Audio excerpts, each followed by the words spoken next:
이 사유재산 얘기가 먼저 나오잖아요. 그런데 이 얘기가 나와요. 공동선을 위해서 재산의 보편적인 용도와 사유재산권을 존중할 것을 요구한다 이렇게 얘기하잖아요. 그러니까 우리가 지금 사유재산 얘기는 했지만 또 저기 보면 지금 재산의 보편적인 용도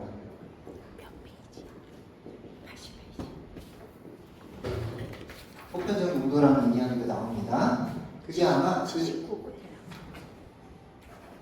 80쪽에 2402항, 3항, 4항, 5항, 6항이 요 얘기예요. 요 얘기를 하고 있는데 이게 무슨 얘기냐면 자, 요 얘기 넘어가고 전에 요 얘기 먼저 해요. 자, 재물, 그 다음에 노동인 별세 이렇게 보면 이게 개인적인 차원의 것만 얘기하는 거 같잖아요. 특히 사회재산 얘기하니까. 그런데 요걸 생각을 해야 돼요. 재산의 보편적인 용도. 이게 무슨 얘기냐면 나 혼자 잘 먹고 잘 살면 되는 게 아니라 공동체적으로 봐야 된다는 얘기예요. 그래서 미리 읽어오셨으니까 다 읽어오셨죠? 왜 읽어오라고 그랬지?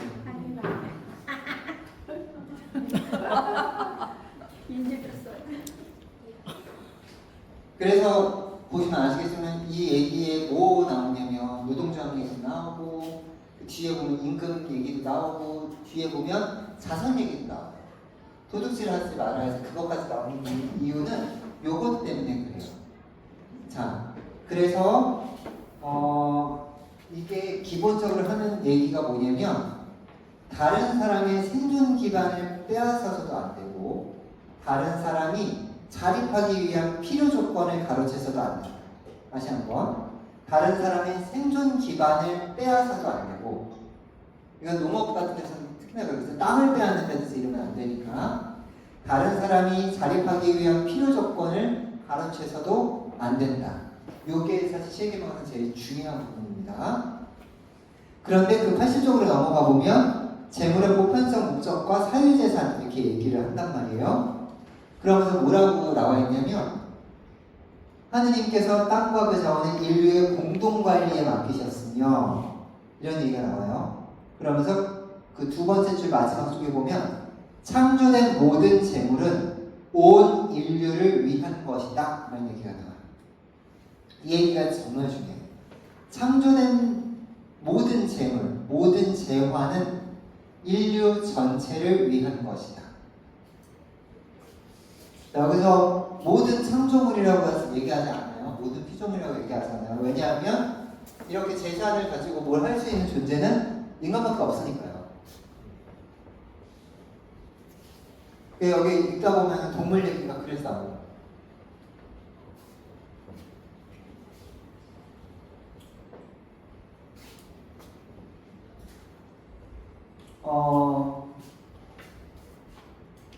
이 얘기를 꼭 지금 기억하셔야 돼요.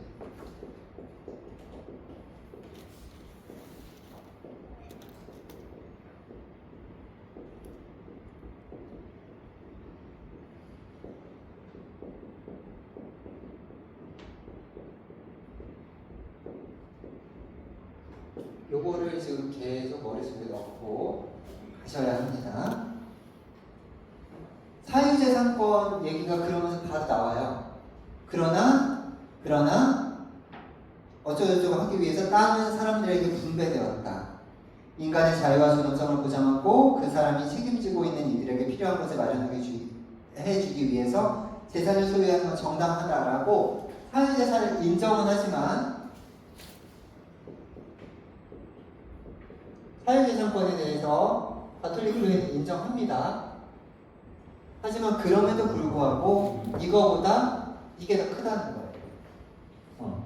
왜냐면 기본적으로 창조된 모든 것들은 누가 창조해요? 우리가 창조했어요? 하느님이 하셨죠. 그러니까 기본적으로는 하느님이 그러면 특정하게 딱 해갖고 앞으로 아담의 뭐 오른쪽 갈비뼈에서 나온 애들한테는 다 물려줄 거야. 이렇게 안 하셨잖아요. 창조된 모든 것들은 아담과 하와를 비롯한 모든 인류에게 속해 있는 건데 현실적으로 살다 보면 공동소유가 돼요, 안 돼요? 안 되잖아요. 그러니까 사유재산은 인정은 하는 거예요. 하지만 그렇다고 해서 이게 소수가 그걸 다 먹어도 된다라는 건 아니라는 거죠. 그래서 이스라엘에 보면 뭐 있어요? 희년제도 있잖아요. 희년. 50년에 한 번씩 7년에 한 번씩 해서 7년이 7번 가고 그 다음 해에 50년째 되는 애를 희년으로 보내면 뭐 하냐면 빚을 다 탕감해줘요. 빚을 다 탕감을 해주고 땅 소유권 뺏긴 게 있어서 소유권을 다시 돌려줬어요. 그러니까 빚을 탕감한다는 게 이스라엘이 유목민족이었잖아요. 유목민족이었다가 정착을 하게 된 거잖아요. 그러니까 그전에는 나한테 제일 큰 재산은 뭐예요? 양이었겠죠. 양은 몇 마리냐가 중요한 거였겠지만 정착을 하게 되면 뭐가 중요해요? 양이 중요한 게 아니라 땅이 중요해지죠. 근데 누군가는 그렇잖아요. 사람들 사이에 능력 차이가 있기 때문에 누군가가 다른 누군가보다 능력이 더 좋아서 똑같이 일을 하거나 혹은 덜 일해도 더 많이 손실을 받는 경우가 있겠죠. 그리고 게으른 사람들도 있잖아요. 똑같이 땅 주고 시작을 했는데 안 해. 어떻게 해요? 야, 내가 땅 조금 줄 테니까 나 먹을 거 줘. 그 계속 하다가 결국에 땅을 잃었어. 그럼 어떻게 돼요? 누군가의 소장농으로 들어가야죠. 소장농이 되거나 아니면 스스로 노예가 되거나 그 방법밖에 없는 거예요. 근데 그걸 50년에 한 번씩은 리셋을 한다는 거예요. 그래서 대내적으로는 대내적으로는 사회를 안정화시키는 거죠. 왜냐면 지금 우리도 그렇지만 빈곤 문제 왜 계속 얘기해요? 아이고 뭐 게으른 애들이 뭐 지들이 일하는 거 못 사는 거 왜 우리들 뭐라 그래 이렇게 생각하시는 분들도 있죠. 근데 빈곤 문제 왜 정부에서 관리해야 돼요? 그게 계속 심화되면 더 큰 해악이 오거든요. 지금 호미로 막을 수 있는 걸 나중에 가래로 못 막는 일이 생기거든요. 그러니까 이 희년을 통해서 계속해서 이 빚을 탕감을 해주고 땅을 돌려주면서 근데 이게 이스라엘 사람들한테 물어보니까 한 번도 제대로 시행이 된 적은 없대요. 그러나 원래의 목적은 그거였다면 그렇게 해서 사회가 대내적으로는 이스라엘 사회가 안정적일 수 있게 하고 그렇게 해서 모든 사람들, 특히나 가난한 사람들이 경제적인 기반을 좀 마련하게 할 수 있는 게 1번이었고 그 다음에 다스리는 사람들, 통치자들의 입장에서는 여기 왕정이었으니까 국가의 부가 소수의 잘 사는 애들, 그러니까 우리로 치면 재벌 몇십한테 돌아가는 거를 막는 거예요. 그거 못하게 하는 거죠. 좀 모을만 하면 50년이다 땡땡땡 리셋. 그럼 내가 이만큼을 더 가지고 있어서 다 뱉어내야 되니까 굳이 재벌들 입장에서도 아등바등 더 갈 필요는 없는 거예요. 그냥 그때 조금 더 누릴 정도만 하면 되는 거고 그러면 자연스럽게 옆으로 나누게 될 거다라고 생각을 했던 게 희년제도였는데 그거의 가장 큰 건 이거예요. 그래서 희년제도는 이스라엘 백성이 만든 게 아니에요. 희년제도 누가 만들었어요? 하느님이 명령하신. 이건 신법으로 제정된 거예요. 희년은. 그러니까 이스라엘이 안 지키죠. 이스라엘 주특기가 뭐예요? 하느님은 안 되는 거잖아요. 그래갖고 안 된 거지. 우리도 주특기에 하느님은 안 되는 거잖아요. 주인만 안 되는 거야. 전 잘 들어요. 왜 그랬어요? 우리 일본에서 나 왜 안 읽어요?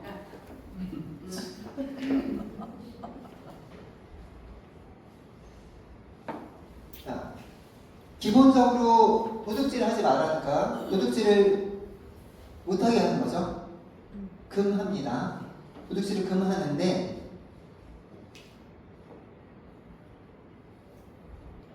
도둑질이 그럼 뭐냐? 도둑질이 뭐냐? 라고 했을 때 2408항입니다. 타인의 재물을 그 주인의 정당한 의사를 거슬러 빼앗는 것. 이렇게 얘기해요. 이거 잘 보셔야 돼요. 도둑질을 할 때 우리는 보통 도둑질을 하면 뭐 생각하세요? 야심한 밤에 남의 집에 이렇게 들어가서. 네, 정확하게 그거는 도둑질이 아니라 강도입니다. 주거침입부터 강도예요. 칼 들어서 강도고요. 근데 어쨌든 그런 게 아니라 도둑질을 타인의 재물을 그 주인의 정당한 의사를 거슬러서 빼앗는 것으로, 그러니까 굉장히 많은 것들이 도둑질로 명명될 수 있는 거죠. 그래서 2409항의 그 작은 글씨 보시면 다음과 같은 것들도 다 도둑질이에요. 이익을 취할 목적으로 타인에게 피해를 입히는 일, 이걸 우리는 사기라고 합니다. 네, 사기의 법적 정의가 이거예요. 이익을 취할 목적으로 타인에게 피해를 입히는 거. 물가를 인위적으로 변동시키려고 하는 투기, 법에 따라 결정해야 할 사람들의 판단을 빗나가게 하는 매수, 그리고 보통 뇌물죄에 해당하는 거겠죠?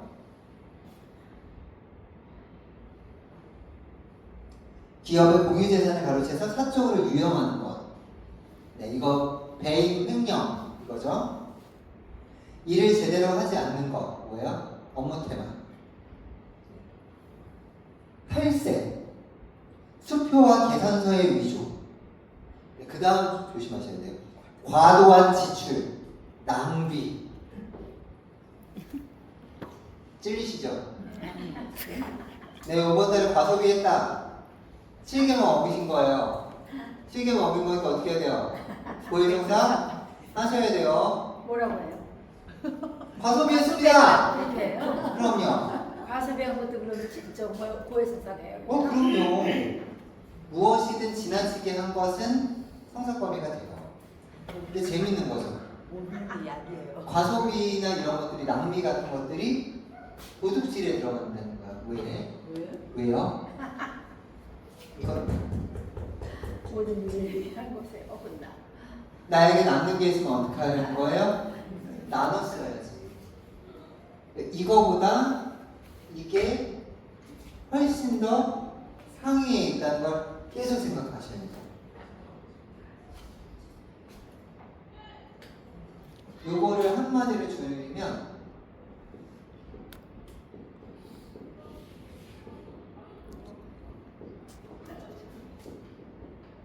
이렇게 볼까요? 재물의 보편 목적성. 그러니까 늘 교회의 가르침 안에선 사유재산보다 재물의 보편 목적성이 더 우선하기 때문에 우리가 낭비하는 것조차도 이걸 다 어기는 거예요. 아까 희년 얘기할 때 했던 거 잘 생각하세요. 그거를 보셔야 합니다. 그래서 여기에도 보시면 뭐 계약 얘기 나오고 막 이런 얘기 막 나오잖아요. 근데 거기 지금 보시면 82쪽에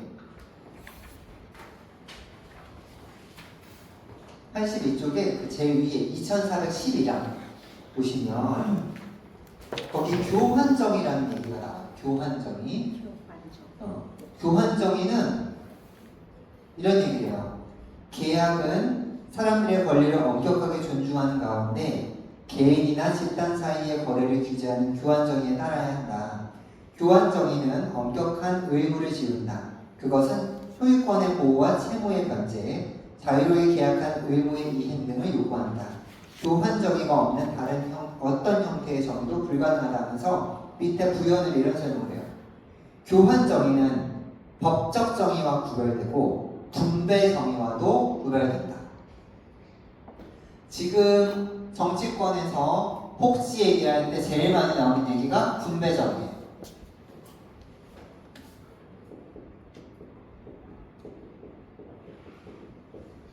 분배정의는 아까 제가 얘기했던 왜 과소비나 낭비가 7계명을 어기는 죄인가?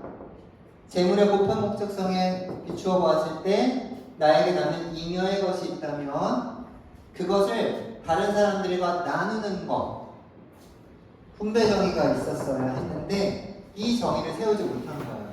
아까 제일 처음에 우리 읽었을 때 제7계명은 사유재산과 노동의 결실에 대해서 정의와 사랑의 실천을 요구한다 이렇게 얘기했었잖아요.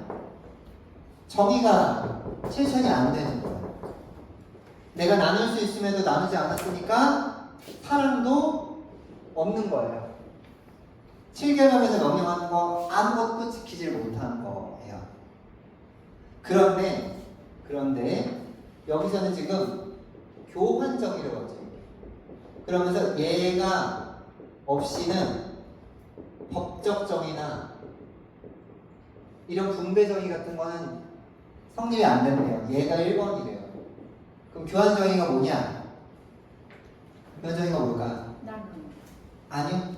교환이 뭐예요? 바꾸는 거. 그렇죠. A하고 B가 서로 뭐 가를 주고 나를 갖는 거. 이게 교환이잖아요. 물물 교환 이런 거 얘기하잖아요. 교환전이라는 게 이거예요.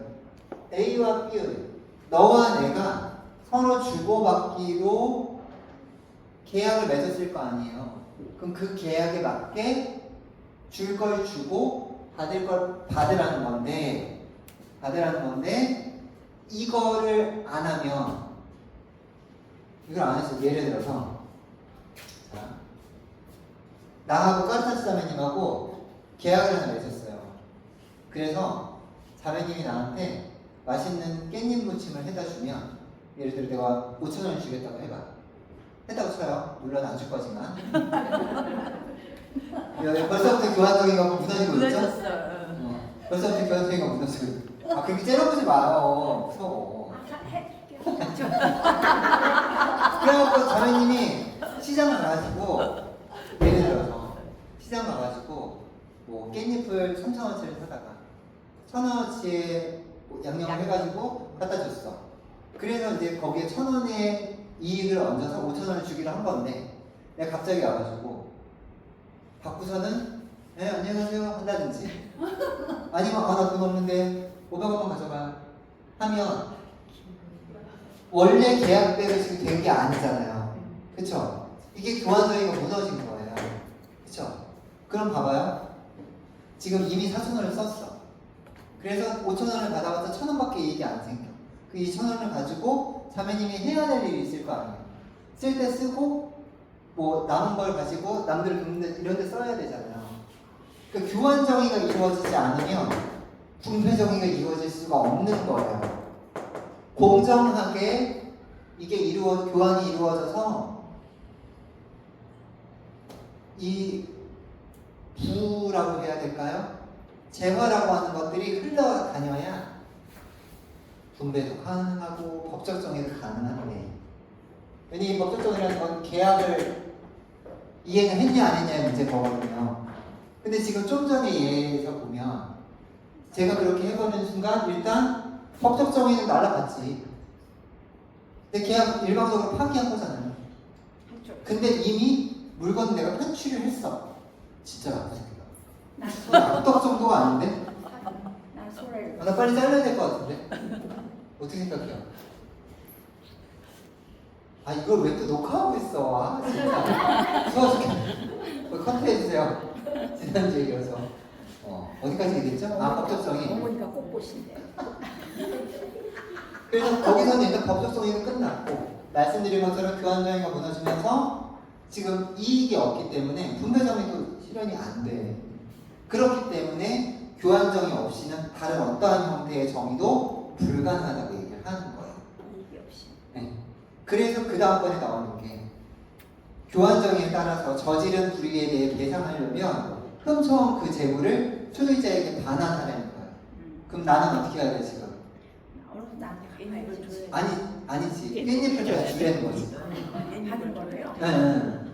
하루 지나서 그러니까 돈 줄 게 아니면 이걸 다시 주든지. 근데 사실 그것도 말이 안 되죠. 그쵸? 이 사람은 깻잎을 먹을 일이 없었고 내가 해달라고 해서 한 건데 그러니까 여기서 훔쳐온 그 재물을 소유자한테 배상하라고 할 때 지금 얘기 잘 하신 거예요. 깻잎을 반환하는 게 적어도 이 사람이 쓴 돈만큼 줘야 돼요. 그러니까 여기에서 훔쳐온 그 재물이라고 되어 있어요.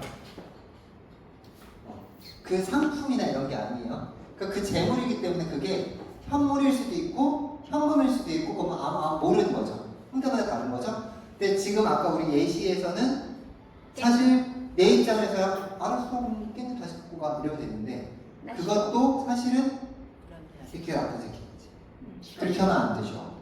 이건 이미 받은 거고 그리고 이건 내가 이 사람이 뭐 나한테 준 호의에 대해서 이거라도 가져가세요가 아닌 거잖아요. 내가 욕을 한 거잖아. 그래서 쉽게 얘기하면 내가 상품 주문을 해갖고 발주를 넣어서 상품이 온 거잖아. 그럼 난 뭐 해야 돼요?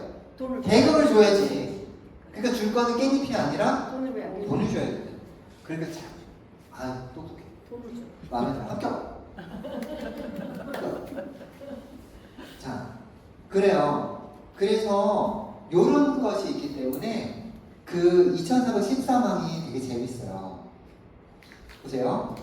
도박이나 내기 자체가 정의에 어긋나는 건 아니에요. 신났어. 다들 입꼬리가 실룩실룩해. 자, 아니 왜냐면 이거 자체가 안 되는 거면 우리 명절 때 고스톱 못 쳐요. 윷놀이도 못해요. 윷놀이도 왜 우리 내기 많이 하잖아요. 그거 자체가 문제인 건 아니에요. 왜냐면 즐기려고 하는 경우들도 있잖아요. 재밌게 하는 경우들도 있고, 뭐 팀별로 뭐 저희 집 같은 경우는 1,000원, 2,000원씩 해갖고 1등 빼고 나머지 해갖고 그걸로 갖고 나가서 아이스크림 사다 먹고 이랬거든요. 그런 거 괜찮지. 근데 여기서 얘기하는 그게 보세요. 그러니까 그 자체가 정의에 어긋나는 건 아닌데 그러나 인간에게서 본인이나 이웃에게 필수적인 것을 박탈할 때 도박과 내기는 도덕적으로 용납될 수 없는 것이 된다. 지금 사회적으로 도박이 문제인 건 뭐예요? 이것 때문에요. 돈 때문에. 응. 그냥 재미로 하는 게 아니라 재미로 점 10에 점 100에 치는 게 아니라 점 1,000원. 엄청나게. 그렇게 치니까 한 판에 막 날아가고 막 이러잖아요. 그런 건 사실 교환 정의도 아니에요. 그렇죠? 분배적인 더더욱이 아니에요. 일단 법적으로도 그 정도의 도박은 불법이잖아요. 법적 정의도 안 되는 거죠. 하지만 그게 아니라 우리가 일상적으로 하는 그냥 재미로 하는 것들은 괜찮지만 이게 넘어가는 순간 문제가 된다. 이게 요 첫 줄만 딱 보고 눈을 바짝바짝 하시는 분들이 가끔 있어요. 우리 선배 신부님들 중에도 있어요. 우리 연수 가면 이 가방 3개 들고 오시는 쫙 열면 하나에는 카드가, 하나에는 칩이, 하나에는 뭐가. 진짜. 힘들죠. 네. 100원 그러니까 해갖고 돈 걸고 해요. 하고 1등부터 꼴등까지 똑같이 그리고 제일 좋은 게 뭐냐면 옆에서 저는 그런 거 전혀 못하거든요. 할 줄 모르거든요. 저는 게임이나 이런 거 룰을 못 배워요. 그래서 제가 컴퓨터 게임도 잘 안 하는 게 난 이 단축키를 못 외워요. 제 친구들 뭐래? 너는 문법은 외우는데 이거 왜 못 외워? 맞아. 문법은 잘 외워줘. 그거 못 외우겠어. 근데 이게 머리가 다르긴 한가 봐요. 그래서 이게 옆에 보고 있는데 보고 있다 보면 이게 이제 대충 읽히잖아요. 보다 보면 옆에서 막 응원해주고 막 그러잖아. 그러면 나한테 깨통도 줘.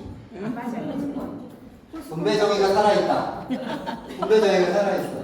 그 늦은 시간까지 안 자고 버팅기면서 이렇게 봤던 저 7줄도 모르는 후배한테도 깨빵을 사실 형들이 먹는 것보다 내가 깨빵으로 먹는 게 크다. 많아. 진정한 분배정의. 내가 아씨 우리 분배정의 최고라고. 근데 그런 것들은 괜찮지만 어쨌든 그거는 조금 조심하셔야 되는 거예요. 그래서 여기에서 그 다음 줄에 되게 중요한 다음 항에 굉장히 중요한 얘기가 나와요. 2414항인데요. 그 어떤 이유에서든 인간을 예속시키고 그의 인격적 존엄성을 무시하며 인간을 상품처럼 사고 팔거나 교환하게 하는 행위나 기획을 금한다. 이 말이 정말 중요해요. 이게 상업주의적이거든 전체주의적이거든 그 어떤 이유에서든 이렇게 나오거든요. 상업주의라는 거는 뭐 요즘에 아시겠죠? 제일 큰 게 지금 요즘에 이걸로 제일 큰 게 우리가 보통 얘기하는 건 방송계.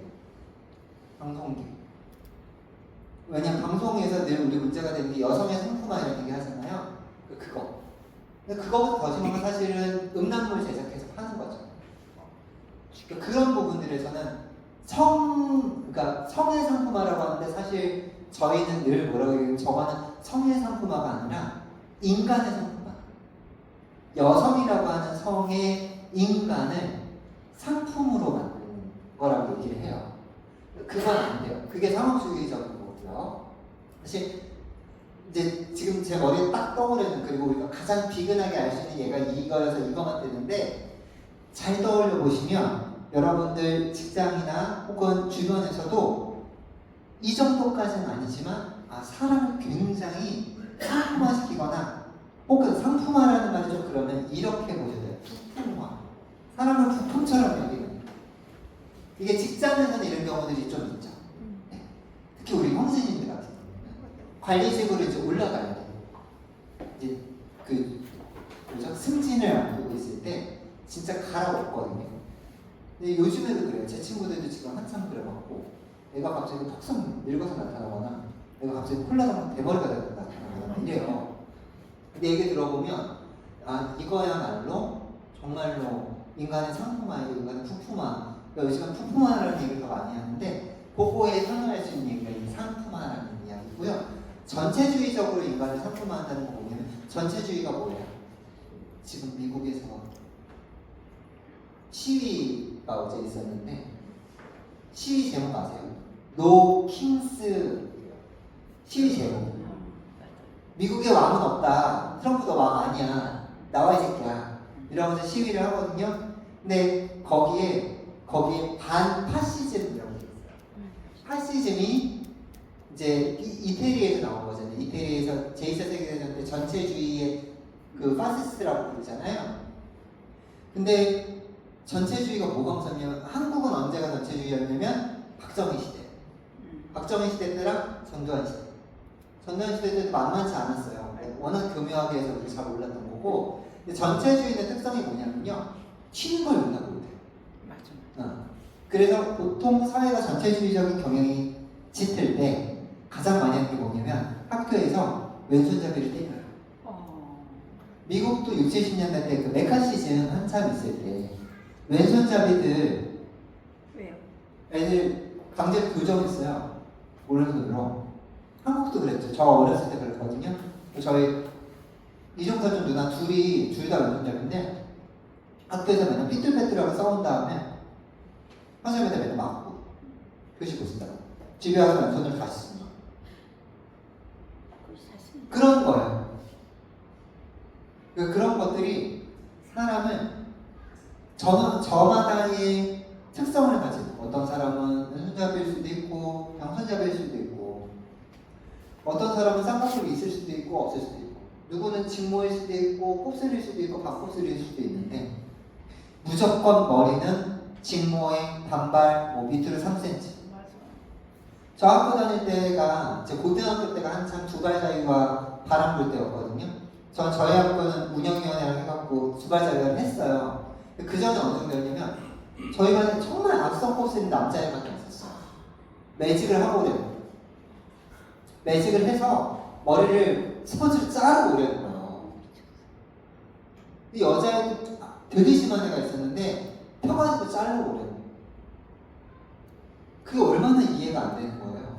그때 이제 저희 문예부 선생님, 도서부 선생님이 정교되셨는데 그 선생님이 애들이 무슨 상품도 아니고 규격대로 맞추냐고 그러면서 막 싸우셨던 기억이 이 전체주의적으로 인간을 상품화시킨다는 거에서 딱 떠오르더라고요.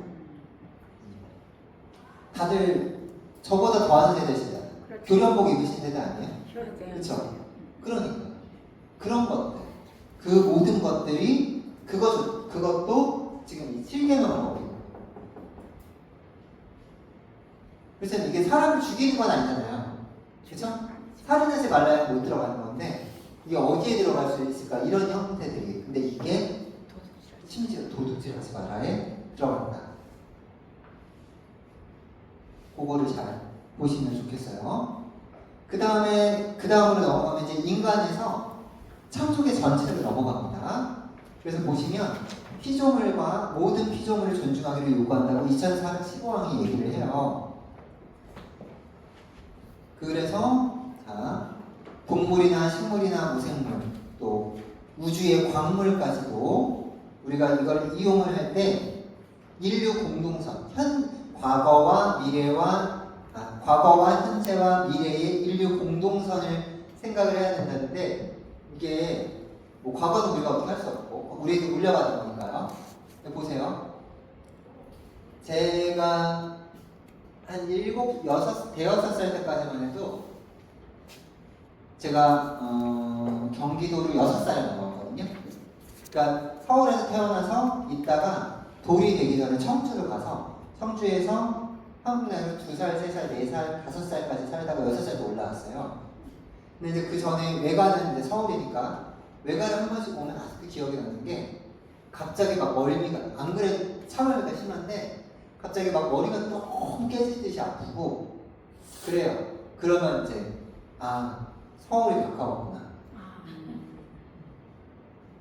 저 아직도 기억나는 게 초등학교 6학년 때인가 중학교 1학년 때인가 93년산이 때였는데 다 같이 동행하는 저희는 외갓집 다 같이 갔거든요.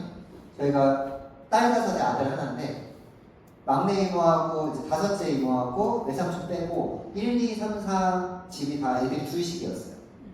나중에 이제 우리 집은 셋이 됐고 이렇게 됐지만 그러면 이게 가면 봉고 2대가 가요. 잘 놀고 와요. 강릉에서 막 공기도 엄청 타고 막 우와 별방 이러면서 딱 왔는데 갑자기 오다가 우리 사촌 누나 갑자기 이러고 저도 막 머리 너무 아파가지고 엄마 나 머리 아파 보니까 동서울 톨게이트가요. 공기가 안 좋아서 매연돼. 그거 생각 아시죠? 그게 갑자기 나온 게 아니잖아요.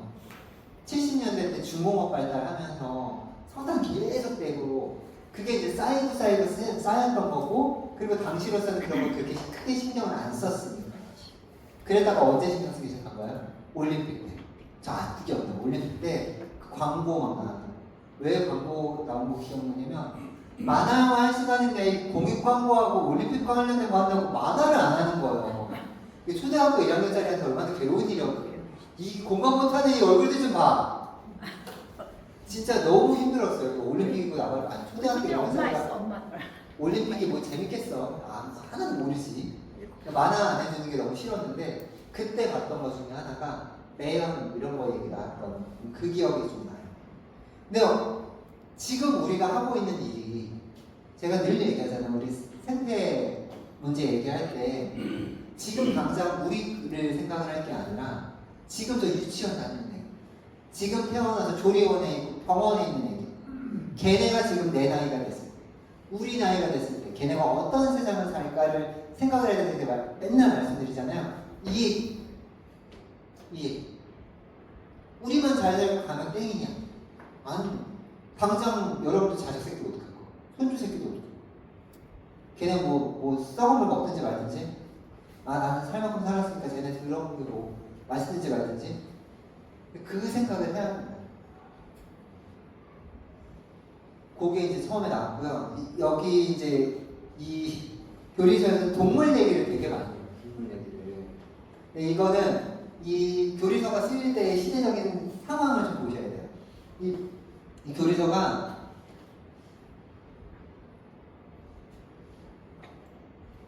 프랑스에서 먼저 써요. 프랑스가 교리교육을 워낙 유명했던 되었기 때문에 90년대 중반에 쓰거든요. 90년대 중반에 쓰는데 그때 프랑스에서 가장 첨예한 이슈가 동물권이었어요. 동물권. 지금 우리한테도 익숙한 그 동물권.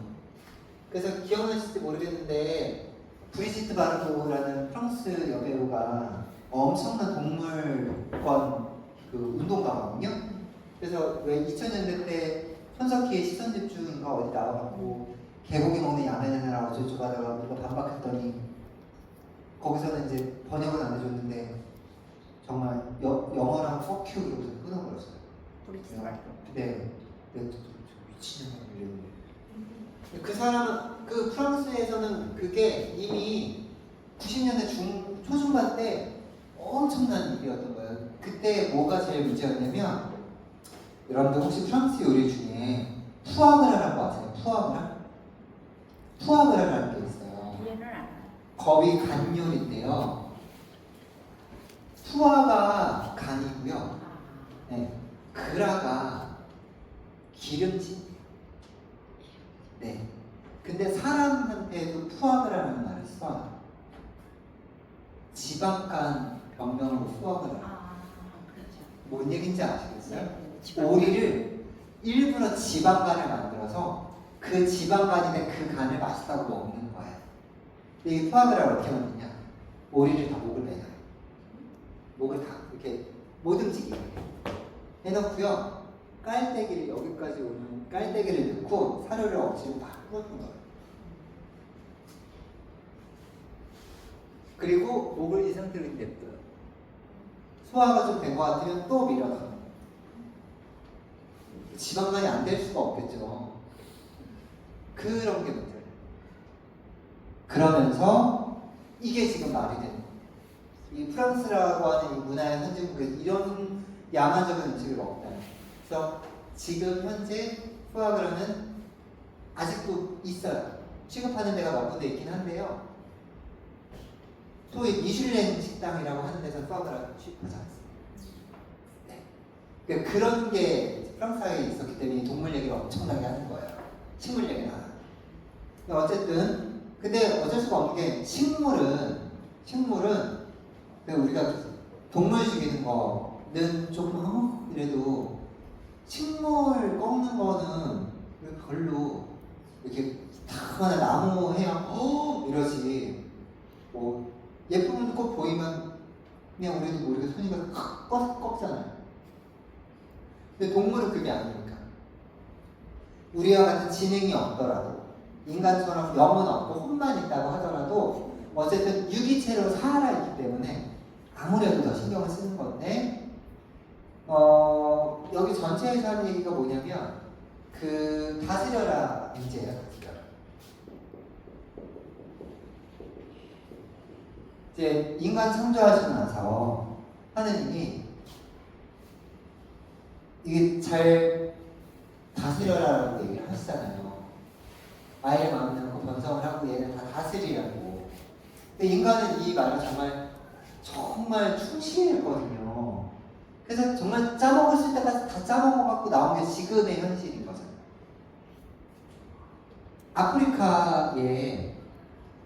아프리카가 지금도 자원 매장량으로 하면 꽤 대단한데요. 다이아몬드가 왜 희귀하냐면 진짜 얼마 안 나와요. 근데 그 다이아몬드 광산 아마 사진 인터넷에 한번 찾아보시면 놀라실 거예요. 한 금 파가지고요. 이렇게 들어가 있는데 이만큼 파갖고 여기서 하나 나와요. 그럼 여기 다 파냈으면 이 주변은 어떻게 됐겠어요? 다 그냥 흙무지예요. 이게 아프리카예요. 이거 누가 파겠어요? 아프리카 사람들이 아니 광부는 아프리카 사람이겠지. 이거 파게 시키는 회사가 어디겠어요? 재벌에서. 응. 유럽에 있는 회사, 미국에 있는 회사들이죠. 이런 게 문제가 되는 거예요. 지들 나라는 절대 안 해요. 지들 나라는 안 해요. 미국이 왜 지금 제조업 다시 부흥시키겠다고 그래요? 공장 다 망했었거든요. 근데 미국은 지금 다시 해도 못해요. 그건 프랑스나 유럽들도 마찬가지예요. 이미 산업이 고자 산업으로 넘어갔기 때문에 공장을 다 이전을 해줘야 돼요. 근데 어쨌든 이런 일들이 생기는 거예요. 그래서 생태신앙 나오면서 이게 다스려라가 아니라 사실은 돌보아라 였던 거다. 그래서 그 전에 우리가 자연의 주인이라고 얘기했던 거에서 이제는 종 혹은 하인 혹은 집사 이렇게 얘기해요. 영어로는 우리가 스튜어드십 이렇게 얘기를 하거든요. 근데 이런 식으로 바뀌는데 그거의 기초가 되는 교리가 7계명이에요. 7계명이에요. 그래서 보시면 그렇다고 우리가 동물을 사용을 안 할 수는 없잖아요. 아직도 어디에선가는 소를 이용해서 논을 갈고 밭을 갈고 하는 사람들이 있고, 그 다음에 자 여기서 저는 소고기, 돼지고기, 닭고기 아무것도 안 먹어야 하시는 다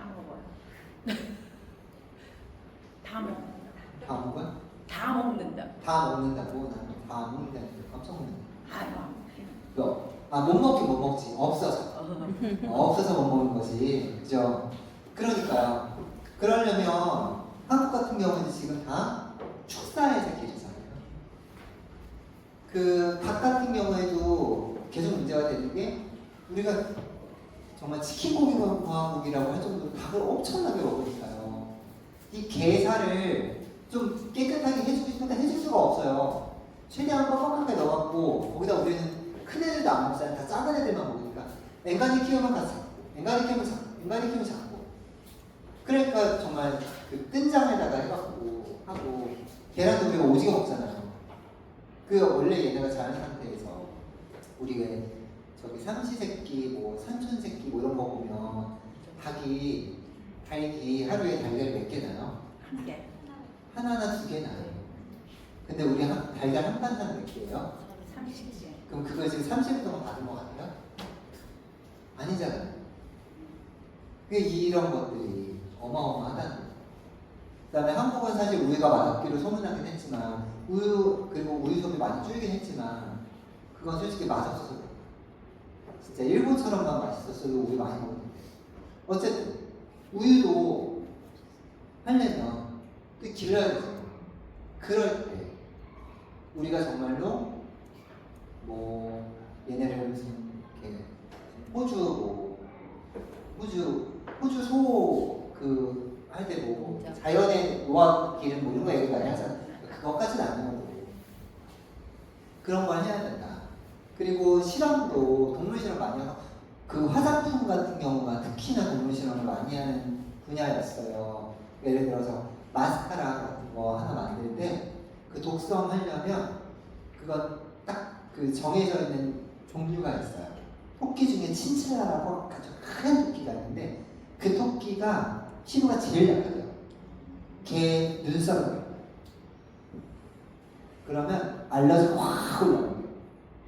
그래서 예를 들어서 얘 머리까지 올라가고 눈까지 덮인다 그러면 이건 절대 쓰면 안 되는 거고 그게 있더라고요. 그렇게 한번 알러지가 눈을 덮으면 얘는 신경돼요. 그렇게 쓰여요. 그리고 지금도 의학 쪽에서는 쥐는 정말 많이 씁니다. 마우스 실험 안 할 수는 없고 그런 거에 있어서도 저도 이제 저희 정평이 같이 하고 있는 청년위원이 그 생명공학 박사 따갖고 제가 암센터 연구원으로 있거든요. 근데 늘 얘기를 하는 거예요. 쥐를 가지고 계속 이 암유전자 주입해서 암을 일부러 일으킨 다음에 항암제 나온 걸 넣어가지고 이렇게도 투여해보고 저렇게 투여해가서 이게 어떻게 나올지를 해야 이제 이걸 가지고 사람들한테 어떻게 써야겠다고 나오는 거니까 뭐 하루에도 많으면 100몇 마리씩 죽기도 하고 뭐 조작을 해야 되는데 자기가 처음에 석사 들어가서 실험실에서 그 만질 때 그 들었던 그 비아함과 이제는 너무나 익숙하게 하는 그걸 보면서 때로는 자기가 너무 비인간적으로 느껴집니다. 그 얘기를 하거든요. 근데 그런 것들이 우리한테 있어야 되거든요. 몇 년 전에 왜 요즘도 그런데 특히 고양이들, 길고양이들 막 잔인하게 죽이고 그 길에 다니는 그 강아지들 막 발로 차고 껍데기 벗겨놓고 이런 것들 나오잖아요. 그런 것들도 다 이 7계명을 어기는 거고. 왜냐면 아까 얘기한 그 정의, 세 가지 정의에서 보았을 때 법적 정의는 당연히 걸리고요. 그 어떤 교환 정의가 없잖아요. 그러니까 이거는 보는 거예요. 이게 지금 교환 정의가 되는 거냐 안 되는 거냐 라고 했을 때 그게 안 되는 겁니다. 그 면에서는 안 된다라고 얘기를 한다는 거죠. 그래서 이제 그 다음에 나오는 게 이제 사회교리 얘기. 여기까지 했을 때 나오는 거예요. 자, 그러면 이제 교회가 왜 이런 것까지 이렇게 그 간섭을 하냐라고 했을 때 이런 거예요. 그 기쁨과 희망이라고 하는 제2차 바티칸 공의의 사목헌장의 첫 번인데요. 기쁨과 희망 기억이 안 나요. 어쨌든 그 사회가 이 인류 사회가 가지고 있는 모든 희노애락들은 우리의 그것이다 그리스도인들이 함께 해야 할 그것이다 라고 이야기를 하거든요. 그러니까 우리가 복음을 전하는 게 거기다 대고 예수님 믿으세요 하는 게 아니잖아요. 우리는 우리 동료 인간들한테 얘기를 하는 거잖아요. 근데 그 동료 인간들이 뭔가 어려움에 처해 있을 때 그 어려움에 대해서 전혀 요만큼의 관심도 주지 않으면서 예수 믿으라고 한다면 그거만큼 이율배반적인 게 어디 있겠어요. 죽어가는 사람한테 지금 당장 상처를 싸매주고 병원으로 옮기고 이거가 먼저지 가서 예수님 믿으면 영원 생명 맞아요. 빨리 예수님 믿으세요 이럴 수는 없잖아요. 예수님 나는 그건 예수를 믿는 게 아니라 사이코패스지. 네, 그렇기 때문에 교회는 하느님 지혜에 부합한 정의와 평화가 요구하는 바를 사람들에게 가르친다라고 지금 거기에 얘기 나오는 거예요. 그래서 84쪽에 2420항을 보시면 이런 이야기가 나옵니다. 인간의 기본권과 영혼들의 구원이 요구할 때 교회는 경제와 사회 문제에 대해 윤리적 판단을 내린다. 교회는 공동선의 현세적 국면들이 우리의 궁극 목적인 최고선을 위해 있기 때문에 그에 대해서 관심을 기울인다. 말이 조금 어렵긴 하지만 우리가 사회교리에서 제일 많은 게 공동선인데요. 선은 우리가 추구해야 될 겁니다. 선과 덕은 그리스도인들이 마땅히 추구해야 되는 건데 덕의 일종이기도 하고요. 근데 공동선이래요. 그러니까 누구 한 명한테 돌아가는 사사로운 선이 아니라는 얘기예요. 공동을 위한 선이에요. 영어로는 커먼 굿이라고 해요. 근데 이 공동선은 사실 여러 가지 선의 종류 중에 하나예요. 근데 이 공동선을 비롯해 여러 가지 선들이 지향하는 최종 지향점을 우리는 최고선이라고 해요. 그리고 우리는 이 최고선을 하느님입니다.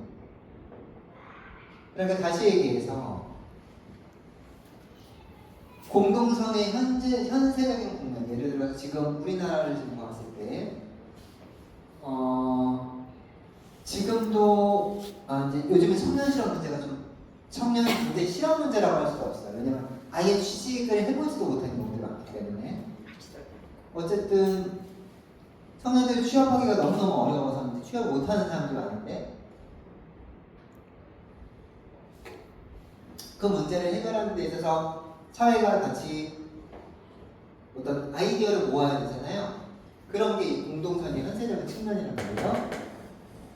근데 사실 일자리 문제가 교회가 일자리를 막 만들어줄 수 있는 것도 아니고 왜 굳이 라고 할 수 있는데 이 공동선이 우리가 지향해야 될 최고선의 일부이기 때문에 이거를 향해가는 과정이기 때문에 그리고 그 공동선이 하느님이시기 때문에 하느님이 이 문제에 관심을 가지고 있기 때문에 우리도 당연히 이 문제에 관심을 가질 수밖에 없다. 교회는 그 문제에 관심을 가지지 않을 수가 없다. 그게 지금 2420항의 이야기입니다.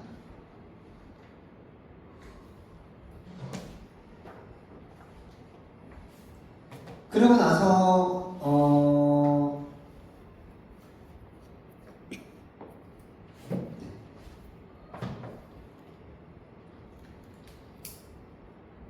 그거는 그 정도로만 그래서 그 2422항에 보시면 교회의 사회교리는 점차로 분명해지고 시계화되어 가고 있다.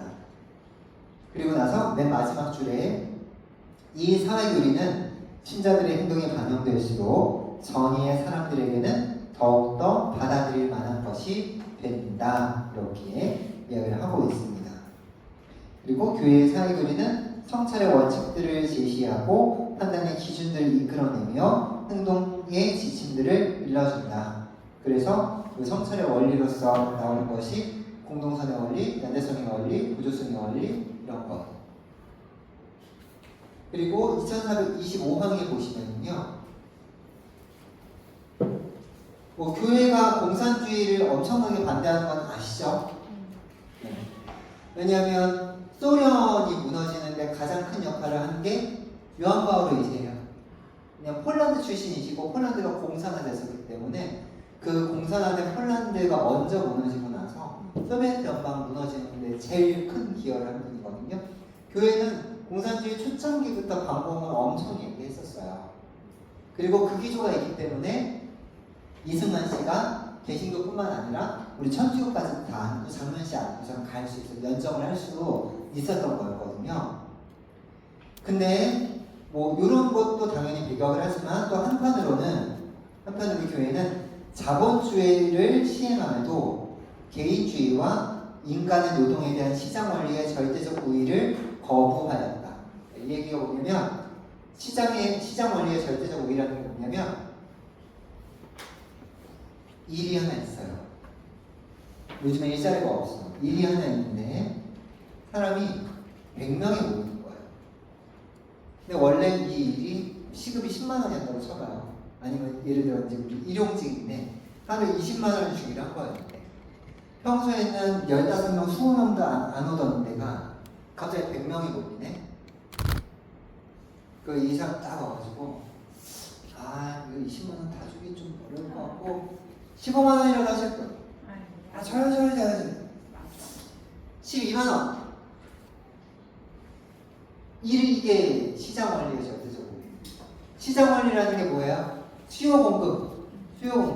수요는 적은데, 수요는 많은데 공급이 적다. 그럼 어떻게 돼요? 가격이 올라가죠. 가격은 올라가지만 임금은 떨어지게 돼 있어요. 그거 얘기해요. 그것도 우리는 안 되는 거예요. 왜? 사람은 존엄하기 때문에. 그 존엄을 지킬 수 있는 최저임금을 보장해야 된다. 그 이야기가 지난 시간인가요? 나왔었죠? 네, 저기 지지난 시간이었나요?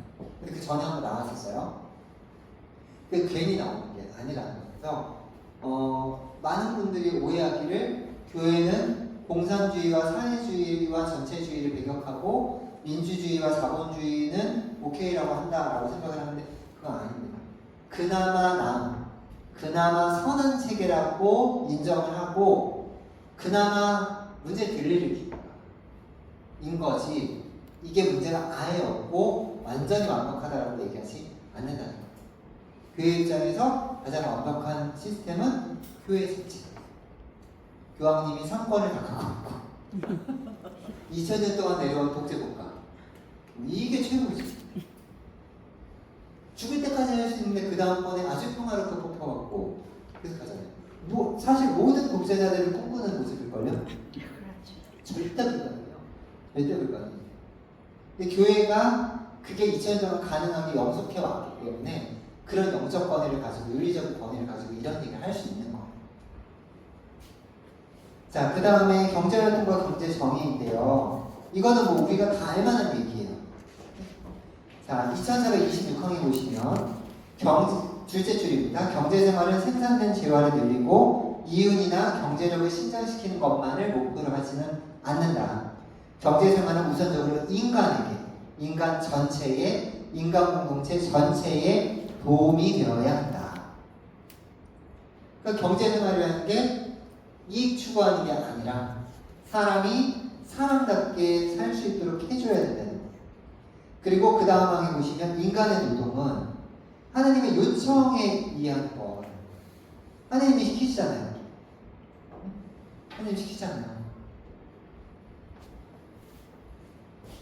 다스려라. 돌보아.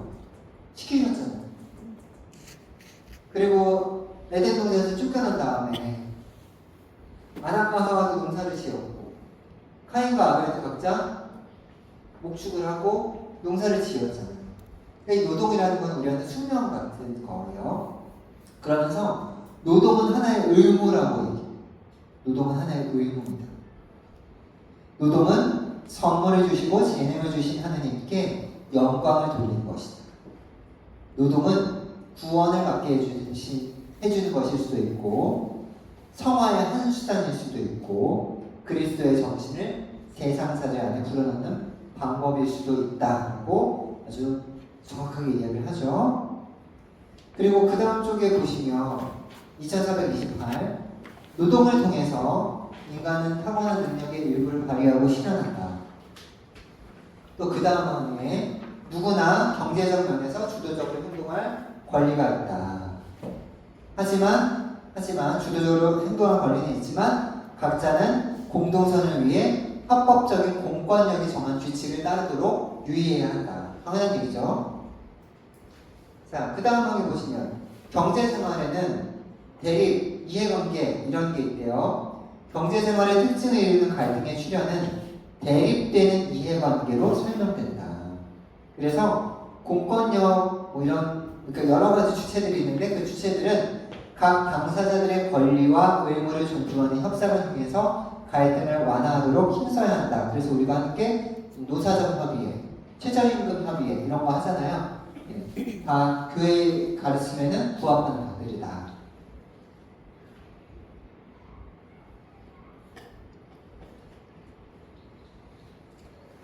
이게 왜 이러냐면 노동에서 가장 중요한 게 뭘까요? 노동에서 가장 중요한 거. 돈 벌. 건강. 노동하는 사람 자체죠. 노동하는 주체가 제일 중요해요. 노동하는 주체가 없으면 노동을 누가 해요? 노동하는 주체예요. 그러면서 인간은 또 노동의 목적이 되기도 하죠. 특히 부모가 자녀를 보양하기 위해서 노동을 하는 경우에는 인간이 노동의 목적이 된단 말이에요. 그러니까 인간은 노동의 주체이면서 또한 노동의 목적이에요. 그거를 잘 생각을 하셔야 돼요. 그러면 그 뒤에 나오는 뭐 국가의 책임, 뭐 기업의 책임자들은 뭘 해야 되고 이런 얘기들은 그냥 자연스럽게 이거는 상식적인 이야기이기도 해요. 거기 2434번 한번 보세요. 취업과 직업은 남자와 여자, 심신이 건강한 사람과 장애인, 원주민과 이주민 모두 한결같이 부당한 차별 없이 허용되어야 한다. 당연한 얘기인데 그 어느 나라에서도 이루어지지 못하는 이야기이고요. 그 다음에 아까 제가 처음에 얘기하면서 오늘 여기서 제일 중요한 거 사회재산하고 노동의 결실이라고 얘기했잖아요. 거기 보면 적정한 임금은 노동의 정당한 결실이다 라고 나오죠.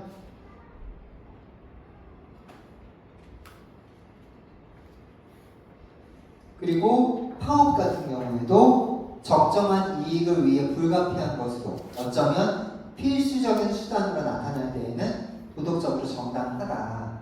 하지만 그게 폭력을 수반하거나 뭐 직접적으로 어떤 노동 조건에 관련되지 않는 것 혹은 공동선에 어긋나는 목적을 내걸었으면 그건 도덕적으로 허용될 수 없다 라는 얘기. 그러니까 파업은 평화적으로 해야 돼요. 그래서 프랑스 교회가 맨날 욕먹어. 프랑스 애들 파업 장난 아니거든요. 일단 던지고 가요. 요즘 좀 많이 심해졌어요. 그 노란조끼 이후로는 난 정말 80년대 우리나라로 일단 화양방부터. 제가 이거 왜 이렇게 잘 아냐면 제가 청주 살 때 저희 집이 대학 하숙촌이었어요. 밥 먹다가 갑자기 와서 찡 소리가 나는데 갑자기 막 눈물이 나고 코가 매우면 혈당 타신 거. 뭐 옆집에 와서 부야 하면 이제 어디 화양병 이제 옮겨 그런 걸 내가 봤어갖고. 자, 그 다음에 합법적인 공권력이 정한 분담금, 그러니까 보험료 이런 것들을 사회보장기관에 지불하지 않는 건 부당한 거다. 왜냐하면 우리가 지금 4대 보험이 있잖아요. 네, 거기에 보면 실업급여도 포함되어 있거든요. 왜냐하면 실업이라는 건 어마어마한 거예요. 그러니까 1인이어도 사실 혼자 사는 사람이어도 갑자기 다니는 직장이 없어지거나 일자리를 잃게 되면 생존이 흔들리잖아요. 그런데 예를 들어 부양가족 그럼 정말 큰일이잖아요. 그러니까 그렇기 때문에 여기도 써있지만 실업으로 일자리를 잃게 되는 피해자들은 거의 대부분 그 품위의 손상을 입고 균형 있는 생활에 위협도 받게 된다고 나와 있잖아요. 그래서 안 된다. 그런데 이제 더 중요한 건 뭐냐? 이런 일들을 한 국가가 어느 국가 하나만 잘 한다고 해서 문제가 해결될까요? 왜 안 돼요? 아니 일단 우리나라 우리나라를 예를 들어서 아니 우리나라라도 일단 이런 문제들을 사회적으로 잘 합의가 되고 해서 해결책들이 마련이 되고 저 제도들이 정비가 되고 그래서 실업률도 줄고 저기 뭐야 저 노숙자들도 많이 줄어들고 알코올 중독자들도 좀 줄어들고 이러면 좋은 거 아니에요? 나라 혼자만 생각하고 이게 왜 안 될까요? 기대를 안 해요. 자, 지금 제가 방금 얘기했던 그게 현실적으로 가능하려면 조건이 딱 하나 있어야 돼요. 대한민국은 그 어떤 나라와도 통상을 하지 않고 쇄국으로 있어요. 그럼 가능해요. 혼자서 혼자서. 네. 근데 지금 현실은 그게 안 돼요. 서로가 서로에게 굉장히 인터커넥티드라고 해서 서로 연결되어 있고 또 인터디펜던트 서로 상호 의존적. 그러니까 지금은 미국이 저 트럼프가 진짜 도라프처럼 저렇게 돌아가고 하니까 나 이거 미국 입국 거부되는 거 아니야? 이거 삭제해 주세요. 이게 편집할지 못해. 우리 공경하올 트럼프 대통령께서 그게 지금 문제인 이유가 뭐예요? 미국 우선주의잖아요. 그래서 문제인 거예요. 저 혼자만. 네. 이제까지 지금 우리가 하고 있는 이 자유무역 미국이 만들어 놓은 거거든요. 우리 다 거기에 맞춰서 살고 있는데 갑자기 오더니 무슨 아메리카 퍼스트고 세금 내라. 뭐 관세를 내라고 그러고 3,500만 불 지금 현금으로 선불로 안 내면 관세 인하 없다고 그러고 그러니까 자기네만 잘 살면 된다 이거예요. 근데 저게 정말 잘못된 거거든요. 아니 미국만 살아남고 나머지 다 망하면 그럼 뭐 어떻게 알아요? 진짜 말도 안 되는 거죠. 그거를 이미 우리가 보고 있잖아요. 그러니까 이게 거기 나오는 대로 이 5번의 제목처럼 국가들 사이의 정의와 연대의식이라고 하는 게 얼마나 중요한 건지 몰라요. 지금 상황에서도 자원과 경제적 수단의 불평등이 국가들 사이의 실질적인 격차를 불러일으키고 있는데 지금 아시아 보세요. 지금 아시아에서 잘 사는 나라라고 해봤자 한, 중, 일, 싱가포르 끝이에요. 홍콩 끝났고 홍콩은 이제 중국으로 편입됐으니까 대만도 그냥 그러니까 그게 딱 뭐냐면 한국 사람들이 여행 갔을 때 밤에 안전하게 다니십니다. 딱 있어요. 중국 빼고 동남아 생각해보세요. 지금 베트남 한참 발전하고 있다고 하지만 얼마나 더 갈 수 있을지 몰라요. 우리는 거기서 모멘텀을 잘 타서 확 올라왔지만 대부분 미국이 거기가 더 크게 더 밟아요. 그게 우리 때문이라는 얘기, 우리랑 일본 때문이라는 얘기예요. 일본은 그 80년대에 플라자합이라는 거 꺾었잖아요. 네. 애나 막 격상시키고 말아갖고 한일 난통시켜갖고 그것 때문에 법을 난 거잖아요. 일본하고 잡아뜨렸는데 한국도 지금 잡아뜨릴 기회인 것 같아요. 근데 자기네가 1등이 되려면 왜냐면 한중일도 서로 얽혀있다고 서로 싫어해도 우리가 중국에 수출 안 하고 살 수 있어요? 안 돼요. 미국 수출이나 유럽 수출이 중요한 것만큼 중국 수출도 중요해요. 일본도 똑같아요. 그럼 예를 들어 지금 일본 하나가 시청인데 여기서 한국까지 다 빠진다. 중국 어떨까요? 괜찮을까요? 안 괜찮죠. 얘네 이제 다 같이 죽어버려 이거예요. 왜? 다른 데 사면 되니까. 그 전에 늑대들은 절대로 생각 못해요. 특히 우리는 왜 못 잡아들여요? 지네 미군이 여기 있잖아. 어떡할 거야? 그것 때문에라도 안 해요. 근데 지금 뭐라 그래요? 빼겠다잖아요. 빼겠다면서 그 땅을 내달래요. 거기다 도랑코 월드 지르려고? 미친놈이지? 나중에 가면 소송. 그러니까 그런 걸 좀 생각을 해보세요. 동남아, 특히 여기 이럴 때 제일 많이 나오는 게 아프리카야. 그렇게 자원이 많은 나라예요. 그리고 우리 여기 이주민들 보시면 알겠지만 등치들이 다 좋아요. 그리고 이렇게 배 나오신 분들도요.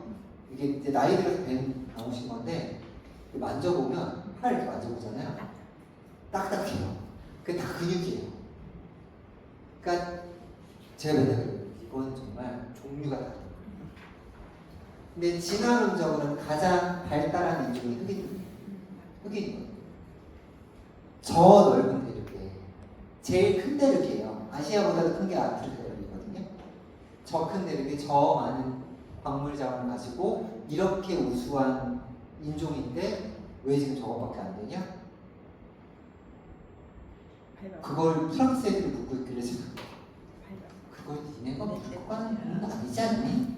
왜냐하면 조무르는 프랑스가 해쳐먹고 해무르는 아니야 조무르는 영국이 해쳐먹고 해무르는 프랑스가 해먹었거든요. 그래서 북부 아프리카는 다 불었잖아요. 그 중부 이후로는 영어 쓰고 제일 해쳐먹은 애들이 물어본 건 아닌 것 같아요. 냉겨놓은 게 없어요. 근데 그러면 적어도 얘네를 데리고 숙련공이라도 만들었으면 할 수 있었을 거죠. 인부 잡부 이상은 쓰지 않아요. 지금. 그런 게 되게 안타까워요. 그럼에도 불구하고 그래도 어느 정도 기틀을 잡아가고 있는 나라들이 하나씩 둘씩 나온다는 게 다행이에요. 근데 거기서 조금 클만하면 정치적으로 워낙 턱 하나 던져요. 경제적으로 워낙 턱 던져요. 그리고 애초부터 아프리카를 빨리 못 크게 하려고 뭔 짓을 한 거냐면 아프리카 지도 보셨어요? 아프리카 혹시 국경선 보신 적 있어요? 국경선이 다 이래요. 세상에 이런 국경선이 어딨어요? 다 막혀. 네, 이런 국경선은 없어요. 미국 주경계가 이렇게 되는 건 있어요. 하지만 나라와 나라 사이의 국경선이 이렇게 그어질 수가 있어요, 없어요? 없죠. 없죠. 국경선이라는 건 자연 지형이나 사람들 사이의 관계를 가지고 그어지는 거잖아요. 예를 들어서 포천, 가평, 양평 거기 강원도 생활권이잖아요. 그거 왜 그랬어요? 산 때문에 그래요. 지금은 터널을 그냥 가지만 그렇게 그어지는 게 사람들의 생활권이라고요. 생활권이잖아요. 이게 말이 돼요. 어떻게 했냐면 A하고 원래 A가 여기 살고 있었어요. B가 여기 살고 있었어요. C가 여기 살고 있었어요. A하고 B는 사이가 좋아요. 얘네가 맨날 싸워요. 근데 얘네를 이렇게 C를 많게 해서 A를 요만큼 놓고 나라를 만들어요. A하고 또 여기 D가 안 좋은데 여기는 또 이렇게 만들어요. 그래서 지들끼리 죽이게 해요. 어떻게 하냐면 여기 A가 소수라고 그랬잖아요. 자, C가 대부분이에요. 사실 지도층이 누가 되겠어요? 권력을 누가 되겠어요? C일 것 같죠? A한테 권력을 주는 거예요. 그럼 어떻게 하겠어요?